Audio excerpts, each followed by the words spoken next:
right, we'll go ahead and get started. So welcome to the Grad Experience, Financial Wellness, Preparing Your Finances for Graduation and Beyond. I'm Shauna Lawson, the Assistant Director of Alumni Relations and Annual Giving at UW-Tacoma. We have with us today Tori Hill, the Director of Student Financial Aid and Scholarships, and Brandon Lang, Financial Counselor from Sound Outreach. Tori is also a UW-Tacoma alum. I just wanted to put that out there. We will begin with starting with the Share the Land acknowledgement. So we recognize that all of us at UW-Tacoma learn, live, and work on or near the ancestral homeland of the Coast Salish people. In particular, we are situated on the traditional territory of the Puyallup. As people on this occupied territory, we have a responsibility to acknowledge the land, the ancestors who have cared for this land since time immemorial, and all our indigenous connections today. We also have the responsibility to acknowledge the histories of dispossession and forced removal that have allowed for the growth and survival of this institution. In light of this history, let us take active efforts to partner with our indigenous community members and neighbors as we continue our work together as a community of learners, leaders, and educators. It's my pleasure now to bring to you Tori Hill, the Director of Student Financial Aid and Scholarships. Good afternoon, everybody. I'm Victoria Hill. I'm better known as Tori, and I am the director of the UW-Tacoma Campus Financial Aid Office. And I have a presentation to share with you. I want to talk a little bit about graduating with student loan debt. And we have a lot to get through, so let's go ahead and get started. So this is a conversation about student loan repayment counseling, and many of our graduates will be graduating with student loan debt this year. So we want to just help you through that process and talk a little bit about what that entails. Today on the agenda, we're going to talk about types of loans, repayment plans, consolidation, default, COVID-19, and then graduating student loan counseling program. So we'll just jump right in. Federal loans are direct loans for students, and PLUS loans are for parents. Graduate students can also have PLUS loans. These are the different types of loans that are typically available. Institutional loans come directly from the college or university. Those are like Perkins or Wasser. You may not have heard of those. Perkins is actually no longer available. Students still have Perkins loan debt, but that loan is no longer available to students. Wasser loans are kind of like special loans that students can access in certain situations. And then we also have private loans that come from an outside lender like a bank or a credit union. These are all, the government has federal direct loans. And so when you're getting loans through your financial aid office, those are federal direct student loans. Those include subsidized and unsubsidized loans. Subsidized loans are based on the need that's calculated when you fill out your FAFSA. And the interest on those subsidized loans is paid by the government while you're in school. Unsubsidized loans, the interest is accruing while you're in school. There are different interest rates each year. And so every year that you were in school that you borrowed, you could have a separate interest rate on those loans.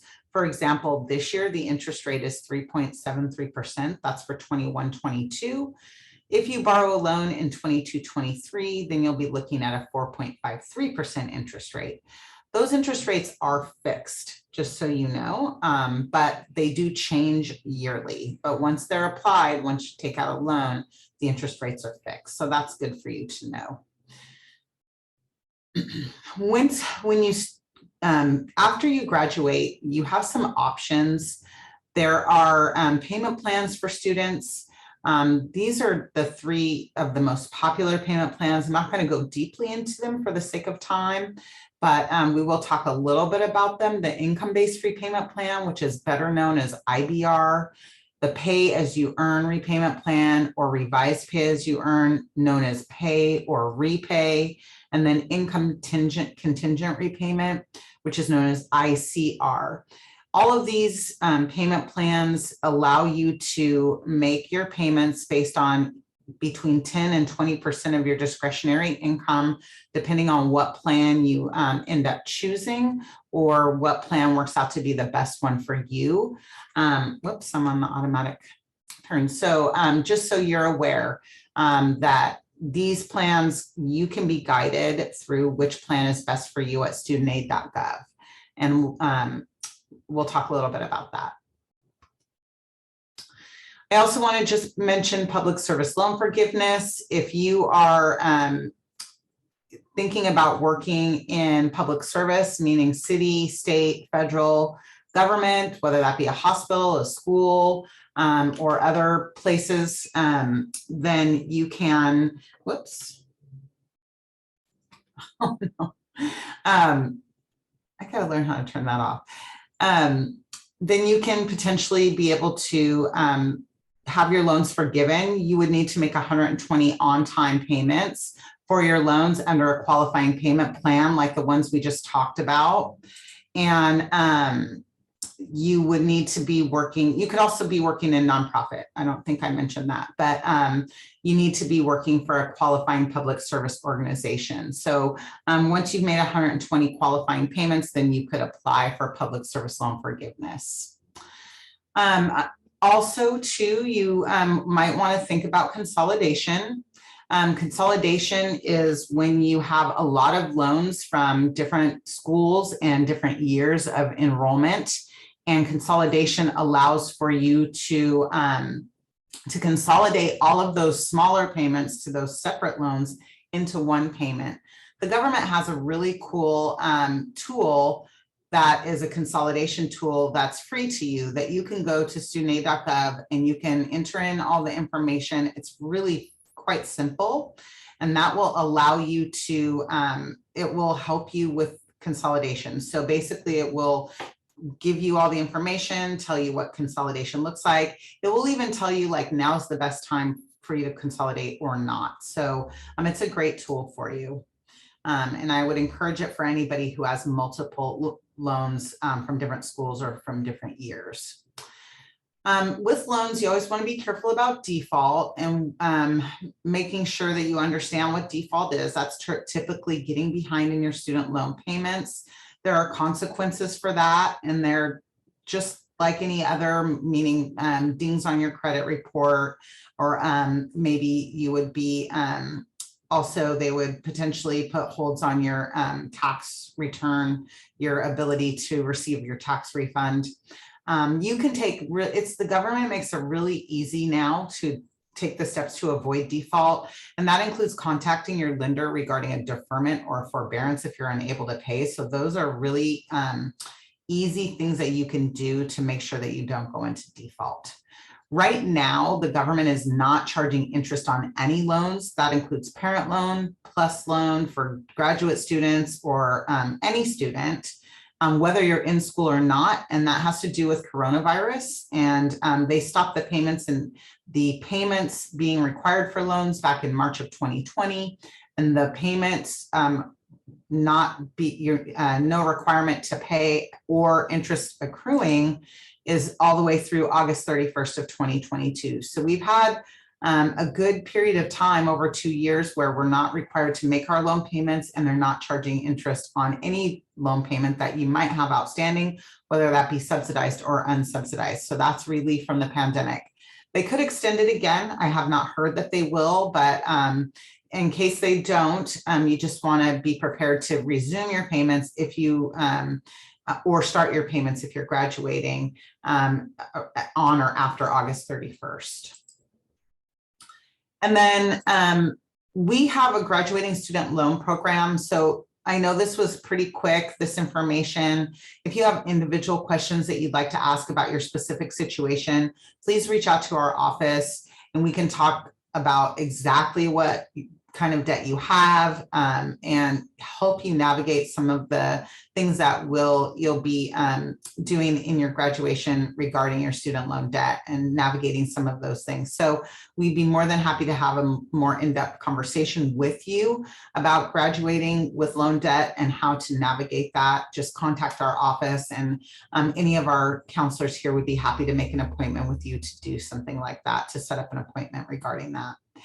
I am going to reserve any questions you might have, because my colleague Brandon Lang, from financial counselor from Sound Outreach, he's wonderful and he works with UW Tacoma in a variety of ways. So I'm very familiar with him and I'm happy to introduce him coming up next. If you need to contact our office, you can check the UW Tacoma website for the financial aid information. If you don't have time to jot this down, or I'll be happy to give it to you after the presentation. All right, Brandon, you ready? Sweet. Thank you, Tori. Yeah. All right. So, thank you for coming, everybody. My name is Brandon Lang. I'm a financial counselor at Sound Outreach. And I'm briefly going to talk today about, how to budget and how to use credit wisely. So let's get right into it. All right, so just some of the things I'm going to cover today. Hopefully a lot of this is review for you, but if it's not, it's good to think about all of these things. So first off, we'll briefly talk about, what is a budget, why to budget and when to budget, and briefly talk about how to do it. We'll cover some pitfalls to avoid, some things to think about when you are budgeting and tracking your finances. After that, we'll move in and talk about why credit is important. And then after that, we'll talk about, we'll briefly cover the 5 components to a credit score. Hopefully, like I mentioned, that's review for you. Then briefly, we'll talk a little bit about identity theft, how to identify it, what to do just in case you do think that someone is using your identity illegally, and then also a cheap and easy way to monitor your credit report to hopefully minimize any impacts of identity theft. And then finally, we'll wrap things up with some takeaways that you guys can remember. All right. All right, so what is a budget? I'm going to fly through a lot of this, just definitely because of time. A budget is an intentional plan for your money, and it's a tool to help you live within your means, right? Or hopefully at least work towards living within your means. And in the end, it's an intentional allocation of your income. And that's super important, especially you guys are graduating, moving off into your careers. You guys spent a lot of time, studying and graduating and getting a good job.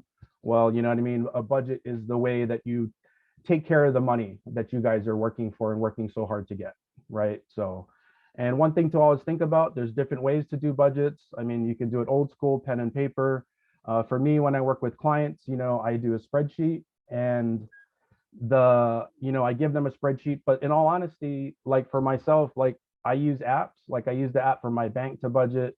It tracks my spending. It provides all kinds of different visuals and things that I don't really have to do anything. It makes it really easy for me. So the thing to remember when you do budget, find whatever works for you and do it, right? You don't want to do things that's going to make it so that you're annoyed by your budget, right? You want to make it that it's easy to do, easy to replicate, and easy to continue doing, right? All right, then why is a budget important?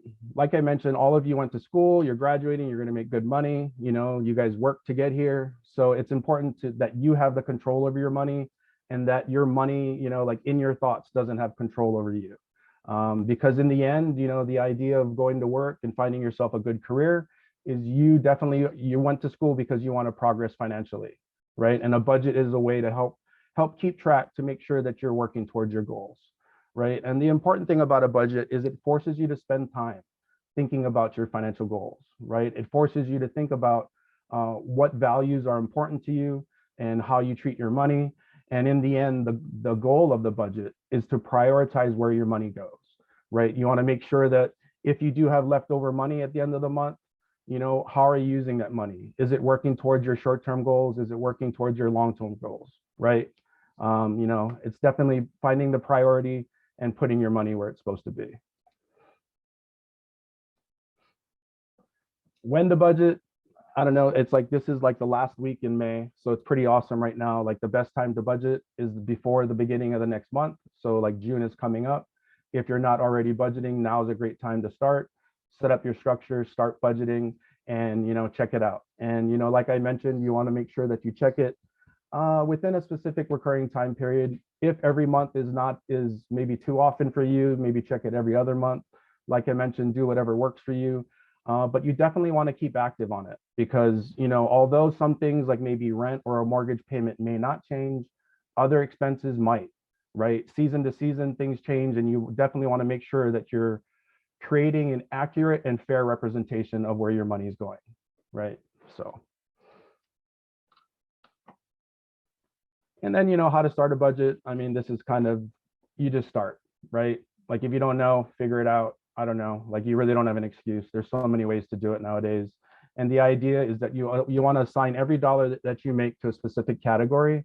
And then when you track the categories, you not only account for everything you spend, but you can also see, hey, maybe I'm overspending in this one category. I don't use this money, or I don't use these services anymore. Typical example is like memberships to, Netflix, Hulu, Spotify, all of these things. They're great if you're using it. If not, then maybe that's something that you can take out of your budget and save money on. You can also use sinking funds, and sinking funds is basically a separate savings account for a specific goal. So like if you have a long, maybe like in your house, maybe, hey, I know my washer is going to break. I'm going to need $1,000 within the next 6 months. You can set up a sinking fund to save up that $1,000. So when your washer does break, you're prepared, right? Another method to do is zero-based budgeting. That's basically justifying your expenses every month, right? At the end of the month, June's coming up next month. What are my expenses? How do I justify my money going there? And what's the point, right? So, and as I mentioned, you definitely want to use whatever works best for you, apps, Excel, pen and paper, whatever. Do what works, right?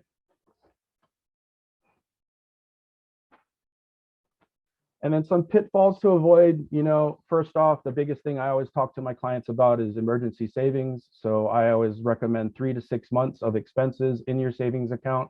And that's the first thing to start on. Some of my clients, sometimes they talk about investing and they're focused on investing. And one of my clients actually had to pull money out of his investment account for like a health emergency because he didn't have emergency savings set up, right? And in the end, he ended up getting penalized and actually losing money on the deal. So, first things first, save as much as you can so that you can smooth out some of the unexpected, it's like weird, some of the unexpected expenses that are going to come, but you don't know when, right? So it's just kind of preparing yourself and smoothing things over. And another pitfall too is, a lot of people, when they talk about budgets, they talk about income and expenses, and they fail to budget fun. They fail to budget entertainment. They fail to budget travel. They fail to budget hobbies. Whatever you do, outside of work, I mean, whatever you do for fun, go to movies, hang out with friends, go out to eat, whatever, make sure you put it in your budget, right? A budget isn't about penalizing yourself. It's about tracking what you spend your money on. And if you spend your money on entertainment, put it in your budget. There's nothing wrong with that. But, forgetting and saying, I don't spend $200 a month on going out to eat when I actually do, that's not good. So you don't want to get into that habit. Another thing, like Tori just mentioned, a pitfall to avoid is getting comfortable with debt, whether it's credit card debt, student loan debt, any kind of debt. When you start getting comfortable with debt, that means you're getting comfortable with paying interest on things. And when you pay interest, you spend more money out of your pocket. So, like Tori mentioned, when you can, pay off your student loans, pay off your credit cards as soon as possible, because the sooner you're able to pay off that debt, the sooner you're able to take that money and use it for your goals, short-term or long-term. Another thing that people always, this is something that I always kind of base my head, I guess, I don't know, I guess I'm cheap, I guess, in my head, but I'm like, I try and save money on everything, right? Like if I spend money on something every month, if there's a cheaper option that gives me the same level of utility, take advantage of it, right? If you can, I don't know, if you can live with roommates for longer, great. If you can live with family for longer, save on some rent, great. Anything that you can do to save money, always try and save money. And then this last one, sometimes it's kind of funny, but I literally deal with this all the time with my clients. They always tell me they're spending too much on takeout food, which is understandable, right? Not everybody likes to cook. Not everybody has the time to cook. But honestly, this is like one of the biggest areas of expenses where I'm like, man, if you could just learn how to cook the food that you like to eat regularly, you might be able to save some money. And actually, you might be able to make better food than you buy outside, right? All right, so, aside from budgeting, start briefly talking about credit and why it's important. Credit is a financial tool for you to use. And with proper management, it can literally save you thousands of dollars, right? So like these two examples on here, I took off from NerdWallet. Both of these examples compare someone with a 760 credit score versus someone with a 620 credit score. So as you can see, on a typical 5-year auto loan, a $30,000 auto loan, someone with a higher credit score can save around $5,000 over the term of that auto loan. And if you expand it a little bit into mortgage, a typical $200,000 mortgage, a person with a 760 credit score versus 620, a 140-point difference, can save around $65,000 over the term of that mortgage. So if you look at those two examples, that's $70,000 right there of savings, right? 70,000 reasons why credit is important. And I'm not sure where he got it from, but about a month or so ago, my boss was mentioning he did a Google search and was trying to see, like, how much do people save over a lifetime with a higher credit score versus someone who doesn't. And he was like, on average, the number they gave him was like $250,000, right? $250,000. So that's why credit's important. It's straight up. It's like, if you don't have the money to pay for things outright with cash, then obviously credit's the way you're going to do it. And if your credit score is higher, you're going to save money. So some of the other areas that credit can also be important is, some states insurance premiums are determined by credit score. The reason I put the asterisk there is I think Washington used to be like that, but a student from the last cohort mentioned that the laws were changing in Washington. But if you are in another state, it might be something to think about.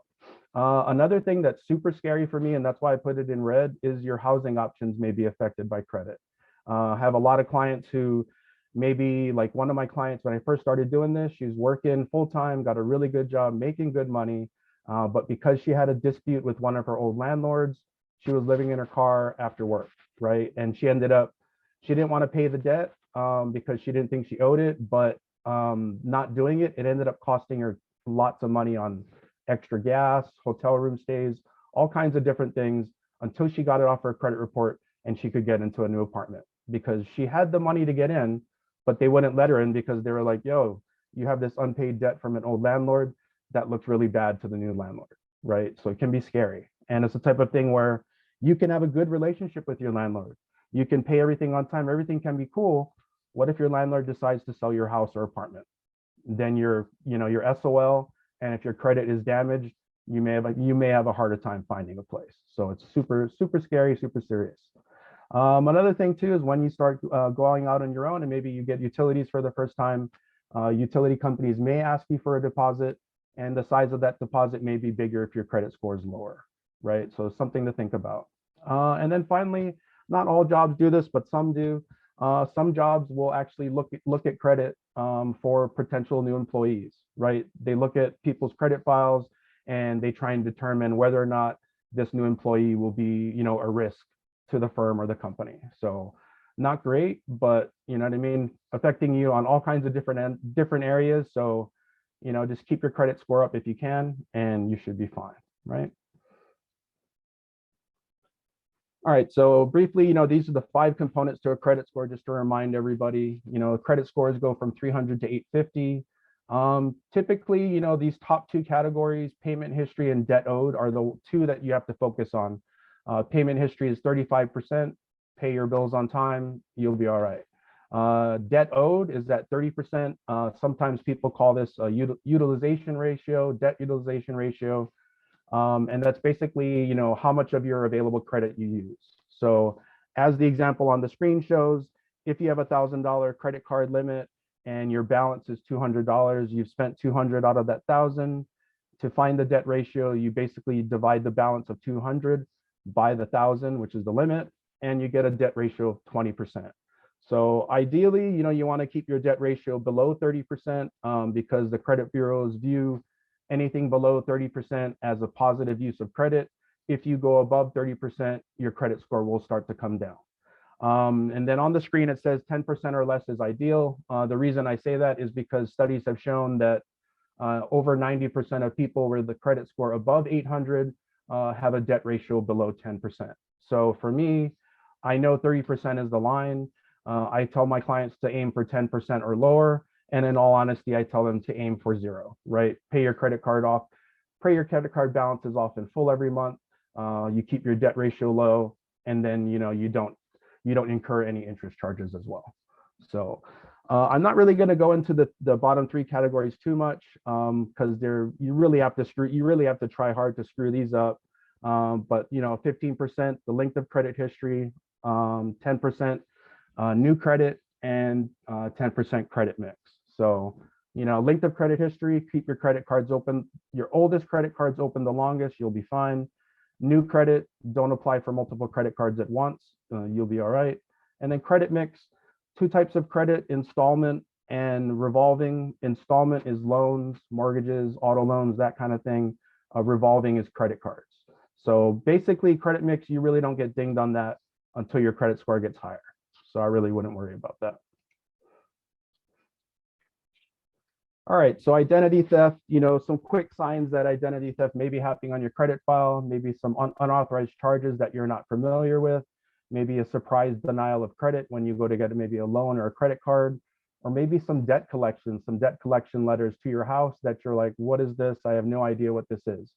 If you do end up in the situation where you do think someone has stolen your identity, first thing you want to do is contact each of the three credit bureaus, Equifax, Experian, and TransUnion, and you want to freeze your credit. And after you freeze your credit, you want to call the police and you want to get a police report. And then once you get that police report, you take that police report number to the credit bureaus so that you can start the process of cleaning your credit up. And then, a great way to monitor your credit for free and track it throughout the year is annualcreditreport.com. It's a federal website that was set up to provide 3 free credit reports per year to provide people with a free and easy way so that they can monitor their credit and hopefully prevent or minimize the effects of identity theft. All right. All right, and then finally, some important takeaways. Like I mentioned, begin with 3 to 6 months of emergency savings. You'll be surprised how much that can really help out in some stressful times when you have some unexpected expenses. Definitely, plan your money, plan your future, right? Like you guys worked hard to graduate. Now that you guys are going to go make money, plan how your money's going to work, plan what your money's going to do for you, because that's why you guys are working hard. That's why you guys are getting good careers, right? If you have multiple goals, which most people do, excuse me, you can have multiple savings accounts. Like I was talking about, sinking funds. You have a goal, maybe I want to go on a trip, maybe I want to save up for a down payment on a house, maybe I want to save up for a wedding, save up for a down payment on a car, or to buy a car outright. Whatever the case is, set up a specific savings account and begin contributing towards it. As I mentioned, pay your bills on time. For credit cards, if you can pay them off completely at the end of the month, that's ideal. If not, pay at least the minimum so you make your on-time payment.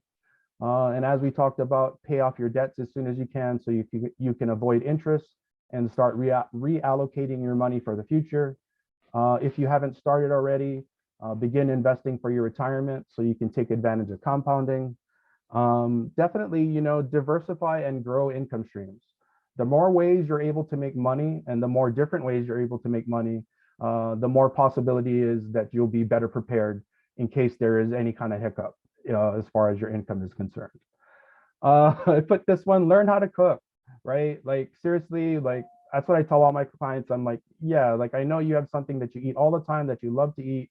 Learn how to cook it yourself. It'll actually be fun. You'll save money and it can create, it can create social events. Like my friends used to do potlucks and all kinds of things. I don't know. But the point of it, why I say learn to cook is any savings is good. Anything that you're able to save money on, even if it's not, cooking at home, if you're able to save on anything else, the better off you're going to be.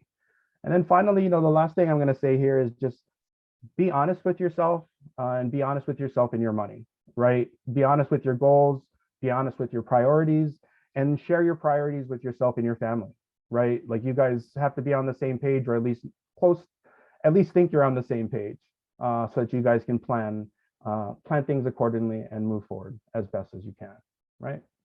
So, all right, and then if anybody wants to contact me, you can send me an email. If you have questions, give me a call or whatever. Thank you, Brandon. Thank you, Tori. So at this point, we'll go ahead and open up for Q&A. And I did get one question early on from Marion, and she asked, are the slides or presentation available at a later date? So the recording will be available to grads. I'll definitely send the link out. And so you can see the slides on there, but are you willing to share the slides so I can share them with the grads? Okay. Yeah, for sure. Okay, are there any other questions? We'll wait a couple moments. I know people are thinking about things. Yeah, I had one earlier. It was during your presentation, Victoria, about loans. And mine was, does interest rates just increase, or can I expect to see varying interest rates across my 4 years of loans? Like during, like, for example, the pandemic years, were the pandemic year interest rates, like, did it drop, or was it just that freeze? Like they didn't collect interest rates or payments? Yeah, that's a good question. So the way that it works is that the feds set the interest rate for student loans every year. And so like this year, the interest rate is, I think I said 3.43%. Next year it's going up, right? Because the feds have been talking about raising interest rates. Well, that affects student loan rates too. So the interest rate goes up. So basically what happens is any loans that you borrowed during this year will stay at a fixed 3.43% rate in repayment for you. That will never change. You will have a fixed rate. It won't be variable. If you were to borrow loans next year, they would be at the 4.53% rate or whatever it was that it was increasing to. And that would be fixed for you in repayment. When you choose to consolidate, that's why consolidation is kind of a cool thing. Because if you're borrowing loans in multiple years, then, and you have all these varying interest rates, some can be good, some can be not so good. When you consolidate, it averages your interest. So it takes all of your loans, averages the interest rate, and gives you that average interest rate of the high and the low into one repayment. You know, I would say consolidation is right if you're doing so. Sort of some of the things that you'll see, students will consolidate their undergraduate loans before they go into graduate school, or they'll embark upon graduate school and consolidate undergraduate and then, you know, and graduate together once they're done. Either way, if you decide for consolidation, that will give you an average. Otherwise, each loan, each year that you borrow has a separate interest rate that it's frozen at, and that those payments that you make to those separate loans would have those separate interest rates in repayment. There is right now, you mentioned the pandemic, and what's happening right now is not that you have a zero interest rate, it's that the government is not charging you interest. So although, you know, if you have a subsidized, unsubsidized loan, a parent loan, a graduate loan, any of those loans, whether you're in school or not, you're not paying, no interest is accruing on those loans right now, and you're not required to make a payment.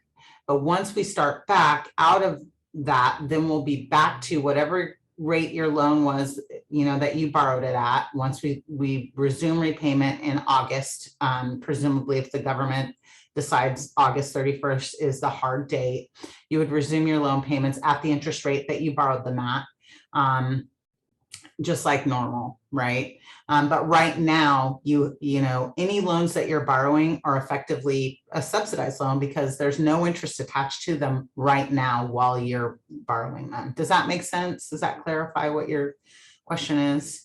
100%. Thank you. That makes a lot of sense. Yeah, I often tell people too that, you know, I'll see students that are using credit cards to pay things, and you know, they're very averse to borrowing loans, and that's understandable. You want to be careful, like Brandon said, and not borrow frivolously or unneedingly. But if you really need to borrow, you would want to consider maybe doing that at this point rather than using your credit card, because there's no loan out there that you can get a zero rate interest rate at. That's the best rate you can get. And so thinking about that strategically, sort of like Brandon was alluding to, you know, your finances strategically, and thinking, okay, if I have to borrow, I want to borrow where I don't have to pay interest. And right now, I don't have to pay interest on this loan until August. I may be able to borrow $1,000 and pay it off by August. And effectively, I've borrowed $1,000 at a zero interest loan rate, which is just impossible. So thinking about things like that, can be helpful. Also, maybe thinking if you have high credit card debt and you want to pay some of that down. So you have a credit card that has 12% interest and you haven't borrowed your student loans and they're at 3% interest. Why would you not borrow your loans maybe to use them to pay off or pay down your credit card? Now you're looking at, saving 10% in interest on those credit cards in effect. And so those are the ways that you can kind of think strategically about utilizing loans to your advantage. And that's what we're trying to sort of talk about in your budgeting and in your loan borrowing. There are ways that you can go about it that are strategic for sure. Thank you. All right, Marion asks, how should we prioritize private loans versus federal loans when paying them off? Yeah, good question. I mean, certainly private loans are an option for students, and in some ways students feel much, they feel good about going in that direction. One of the things I would say that is really can trip you up about private loans is the interest rate. They often have really low interest rates initially upon borrowing, but if you miss a payment or you're late, your interest rate can double or it can increase because you're talking about a bank here. So it's just like when you miss a payment on a credit card or something like that, it can shoot your interest rate up. So you want to read the fine print and make sure that you're making those payments on time or early so you don't miss and have something like that happen. The other thing is, if you miss a payment, I do believe some private loans can turn into variable rate interest rates, or they may be variable rate from the get-go. A variable interest rate loan, like a private loan, as we're entering into an economy that we have now where the interest rates are going up, can really be a setback. So, I think if I were to think about this, you would probably want to really potentially think about paying as much on those private loans as possible. Because the other thing about private loans is they cannot be consolidated. They cannot be, you cannot go into a government repayment plan under private loans. So those are excluded from those payment plans. Those are not able to be consolidated. And I should be clear, consolidation does take all of your loan payments from varying years and it consolidates them into one loan, but it does that by paying off the loans that you had before. So that's what a consolidation is. It pays off all those loans that you had and gives you a brand new loan. It's almost like a refinance, right? But they call it consolidation. And it pays them all off and puts it into this one lump sum payment, but that can't be done with private loans. And so that's often a trouble spot for folks who have private loans and government loans, right? So I would, if I were you, I would, try to get the lowest monthly payment you can on your student loans through the direct loan program, through the income-based repayment plan, and then attack those private loans and get them going. And then, you have some options with your direct loans that you may not have with your private loans. Does that answer your question, Marion? Hopefully. She said, thank you. Question for Brandon. Brandon, when it comes to credit, when is it best to just rely on cash instead of credit? Is it ever a time? Because I know they say credit is like, gives you all the access you need for things, but when is it best to just stick with cash and just say no to credit? To be honest, you should have credit cards open, but yeah, you should be using cash all the time, right?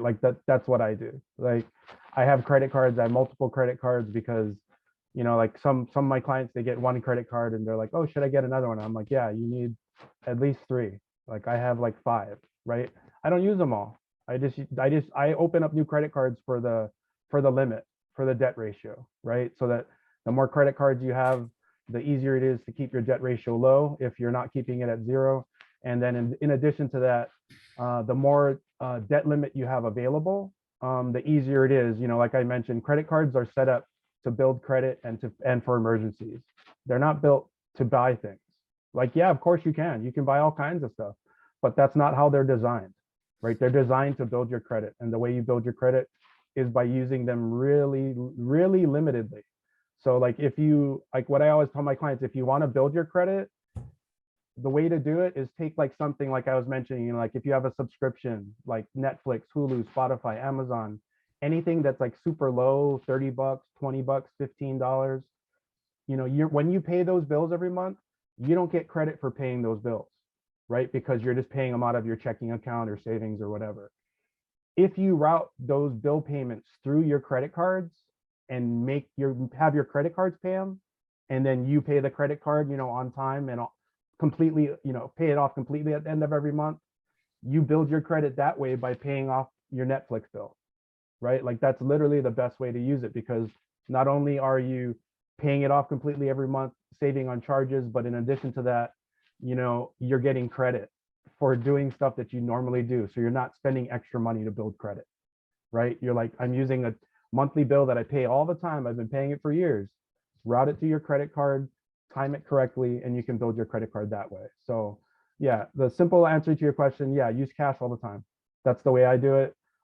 Credit cards, to be a lot, just the other day to try and clean up some of my own actions on my credit cards, I was like, I need to take this credit card off my Amazon. I need to stop having it there and making it so easy to charge it, right? Take it off, leave your credit cards at home, leave them out of your wallet, whatever. You know, you don't need to carry them all around if you're not going to use them. And then that helps prevent the chance of losing them too. So hopefully that answered your question. Also too, just a quick question to you, Brandon. Isn't it true you don't want to close them ever? Yeah, no. Like I said earlier, you know, payment history on your credit card is 15% of your credit score, right? So like I have clients who are like, yeah, I closed this one credit card because I didn't like it, I didn't use it, and all of this stuff. And I'm like, I don't really care if you like it or not. It's to build your credit, right? It's not there to be your friend. Once you open up that first credit card, look at it as, like I always tell people, look at it as your grandparents, your grandmother, your grandfather. And for me, I want them to be around the longest. So don't ever close them. Like you can do what I just said, route a small little bill pay through it, and then you'll get usage on it, and then you don't close it, and you don't lose your credit history, right? Because let's say you close your oldest credit card and it's 2 to 3 years older than the next credit card. That's 24 to 36 months of credit history that you just automatically lose. And then you also lose that 15% of your credit score. And it's going to take you time to rebuild it because you literally cut time off of your credit file. So yeah, keep them open. So there's another question. What should you do with inactive credit cards? And that's from Marion. You can do exactly what I just said. You can, yeah, I was going to say, I think you just answered that. Just keep them open. Yeah, like, because like, you know, a lot of people sometimes they wonder, they're like, you know, should I keep a card open that I'm not using? And I was like, yes, you should, like we just talked about, and start routing some of your bills through there. You know, like I don't recommend people get their credit card bills on auto pay, just because like if they're using it a lot, like, you know, if they're not, whatever, if you're not paying attention to it, auto pay can be bad. But like I just mentioned, if you set up a bill pay through your card and pay your bills that you already paid, then auto pay is awesome, because then you build your credit and you're not adding any extra expenses. So yeah. Okay, what about transferring your balance to another credit card? Let's say the credit card company increases your interest rate all of a sudden. Let's say you didn't route your bills there, you've just been letting them sit, and they say, we're now increasing your interest rate. You might have an option to transfer that balance, but should you? If you're going to be saving on interest, yes, right? Like if you're literally going to be saving interest on it, yes. But the other thing to think about, you know, a lot of times people get caught up in interest rates on credit cards. Like I mentioned, if you're paying your bill off completely every month, then the interest rate don't matter because you're not paying any interest, right? The only time interest matters is when you let a balance move from one month to the next, right? So, you know, like if your credit card interest is going up, but you don't charge anything on it, or you do charge things and you pay them off completely every month in the grace period, then that doesn't even matter. You know what I mean? So like if you're properly using your credit cards, you really shouldn't be worrying about interest rates. Thank you. Yeah. that scenario that you mentioned, Brandon, where the student had pulled from their investment for an emergency, that actually happened to me last year. And my financial advisor has me funneling money to an emergency account. So it happens to the best of us. Even seasoned financial folks sort of miss the mark, right? Sometimes. And so he's got me saving for a few months of emergency expenses, and then we'll move back to funneling into investments. But just wanted to share that because I want folks to know that this is something we're all navigating at different levels throughout life. And nobody is, we can get good at it, but nobody's perfect at it, right? And so it's practice. Yeah, and the person that I was talking about, that was like a client, that's like a full-on adult. And it was I never had that conversation with a client before where I was like, hey, I'm all about compounding. I'm all about you making your money work and making more money. But I was like, we need to stop. I'm like, the money you're putting into that 401k or whatever, what's the point? What's the point? You had to withdraw and you got penalties, and all of the dreams of compounding went out the window because you weren't prepared. So the way I look at everything, especially with finance, is like with everything else in the world, there's steps to take, and please don't skip steps, right? Don't step over emergency savings before you get up to investments. Like don't skip that step, because there's a reason why there's an order to things, and emergency savings is the best way to protect yourself. So, and it's the type of thing where, think about it this way too.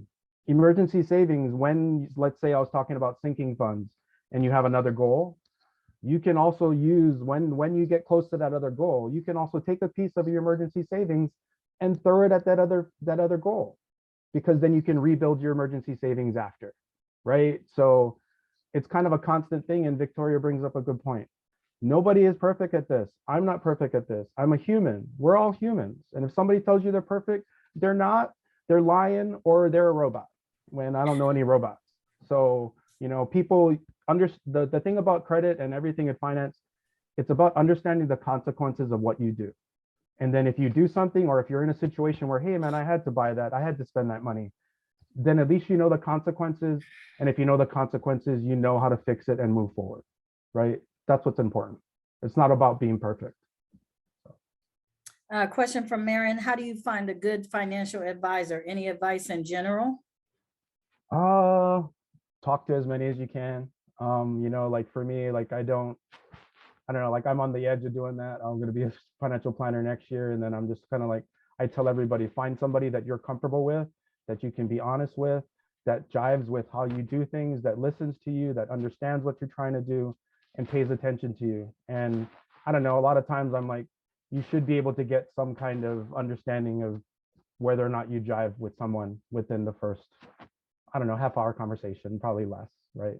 But yeah, it's not, I don't know, that's not really good advice, but it's not easy. The main thing is go into the relationship with open eyes and understand that, like, hey, if I don't like this person, trust your gut, find another one, right?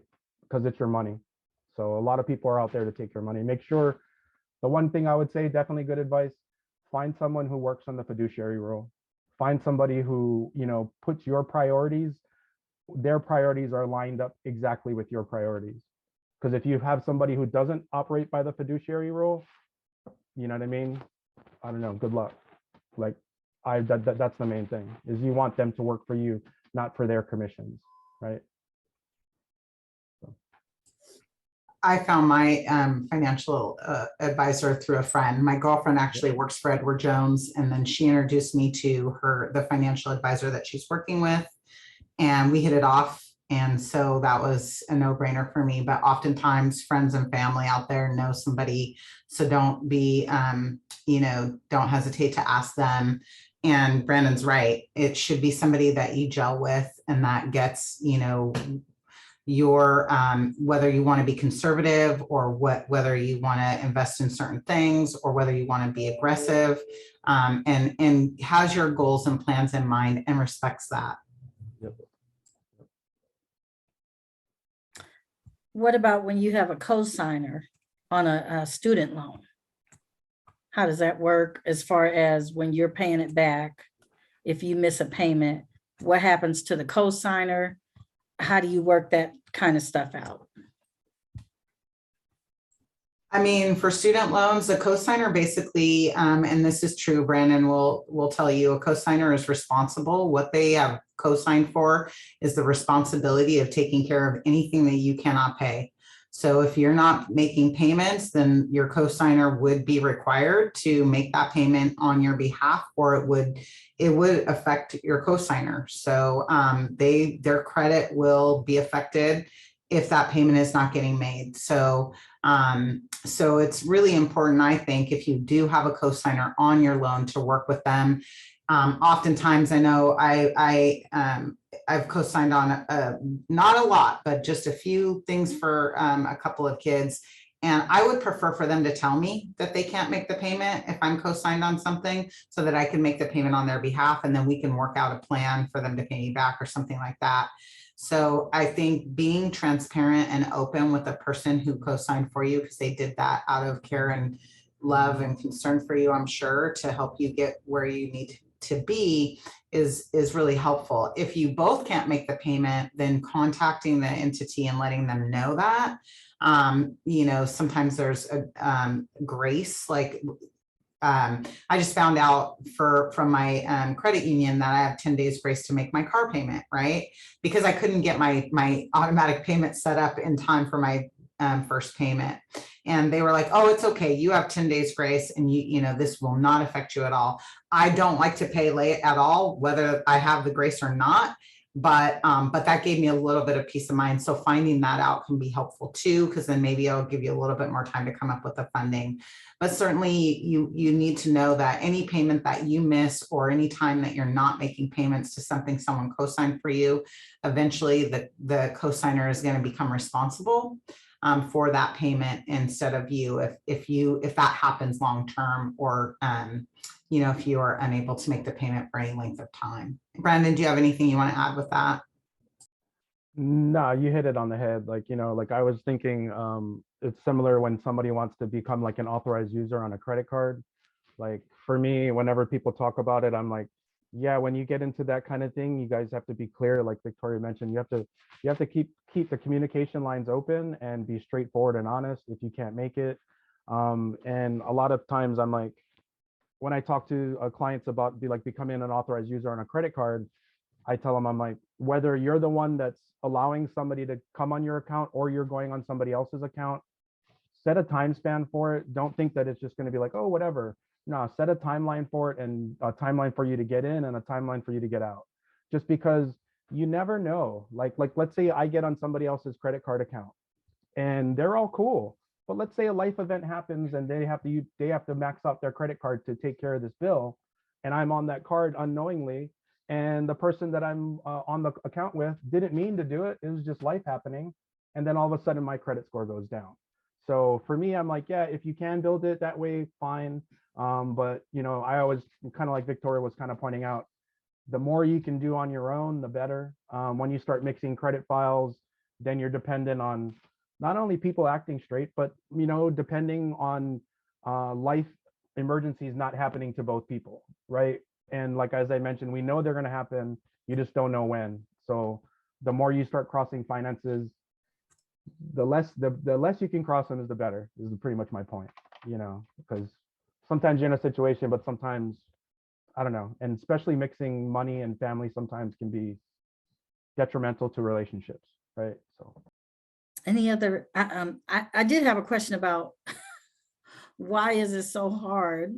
I'm just hoping that you guys might know, for families to talk about credit with their children, or to talk about budgeting and things like that with family members. Yeah, I don't know. Or what have you found, I guess, in working with clients? Do they often say, in my household, we didn't talk about credit, or we didn't talk about credit cards, or we didn't talk about budgeting like that. My parents just did what they had to do, or, so I often wonder. Yeah, to be honest, like my experience with my typical clients, and the students I work with at UWT, you know, a lot of the students at UWT have a pretty good idea of credit, and they're kind of already working on their finances already. But yeah, I don't know. Like most people, it's kind of like you say, most people don't chat with each other. Most people are like, it just didn't come up, and if it did, it created tension, and it created like kind of a scene. Yeah, like even for me, like we didn't really talk budget in my household. We didn't talk finances. The only reason I got into finances is because I'm good with numbers.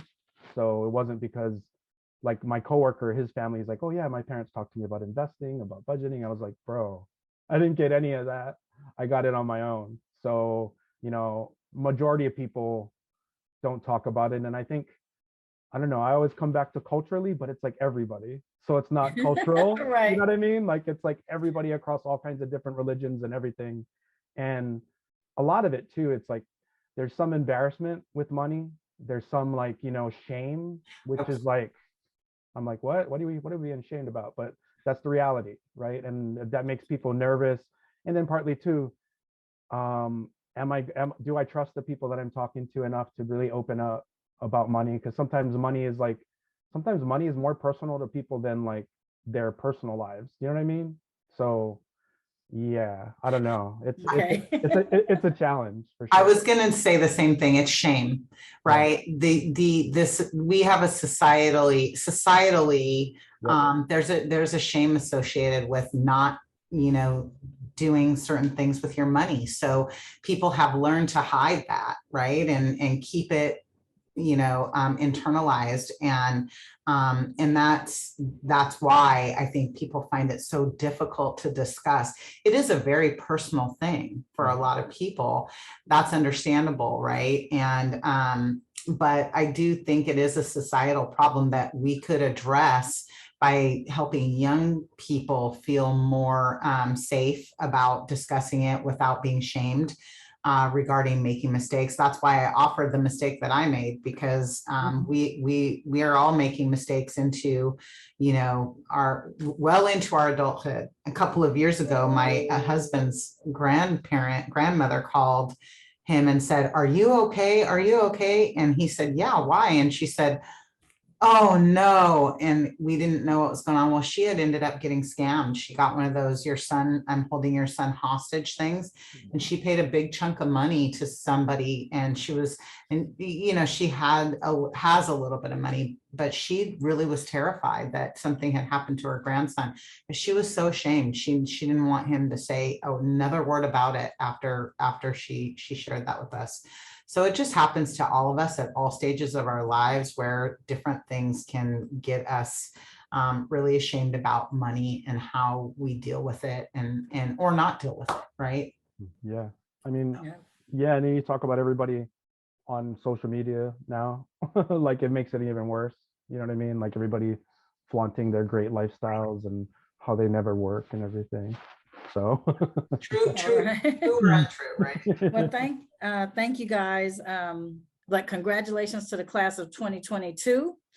We're proud of your success and accomplishments. Feel free to reach out to Tori or Brandon if you have any questions about debt, about student loans and things like that. Thank you guys. Thank you, Thank you. everybody. Bye, everybody. Bye-bye. Bye.